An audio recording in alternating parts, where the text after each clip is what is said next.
Low test. It is a bullish candlestick that indicates reversal. It appears following a downside move. It has a long lower wick and a small body. It is stronger when found at level of support, and our invalidation for this candlestick pattern is below the lower wick.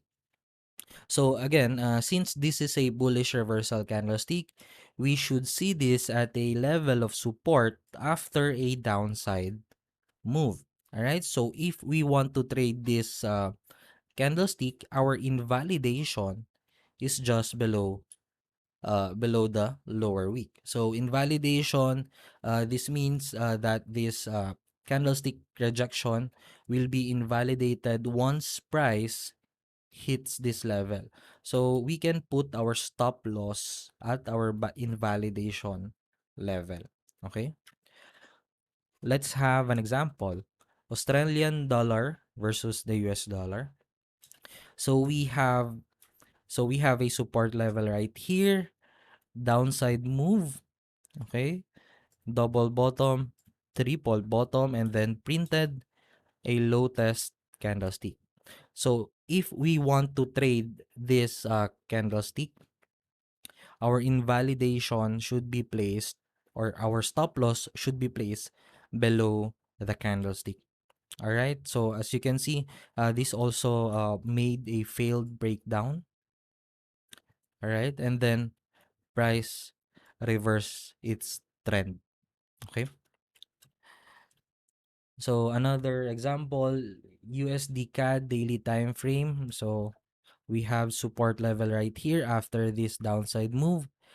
Price printed a low test reversal. So if we want to trade this, because we're expecting for price to go up, our invalidation or stop loss is just below the candlestick. All right. So price after this low test candlestick, price stalled for a while, right? And then printed another low test candlestick. So if you weren't able to trade this candlestick, there's still a chance, or there's still another opportunity for us to ride this upside move. So again, invalidation below the low. All right. High test. Bearish candlestick that indicates reversal. It appears following an upside move, and it has a long upper wick and small body.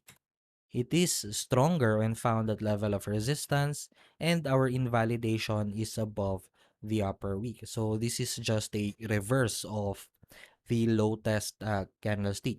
And since this is a bearish candlestick, a bearish rejection candlestick, we should see this at resistance level. All right. So after an upside move at resistance level. So if we want to trade this candlestick, our stop loss or invalidation should be put above the candlestick. All right.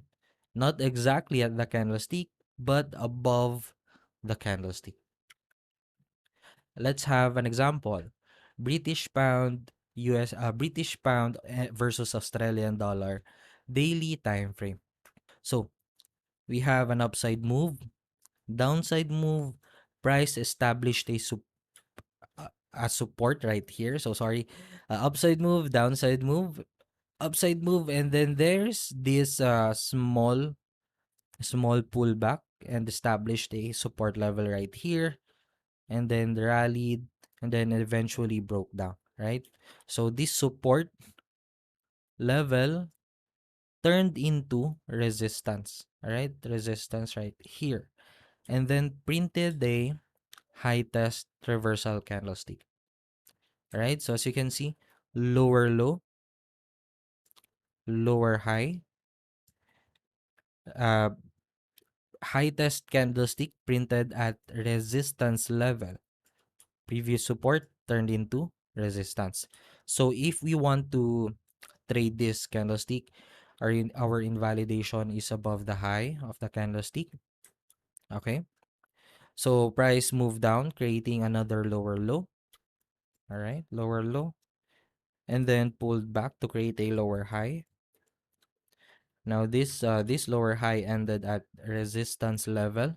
So previous support turned into resistance and then printed a high test reversal candlestick. All right.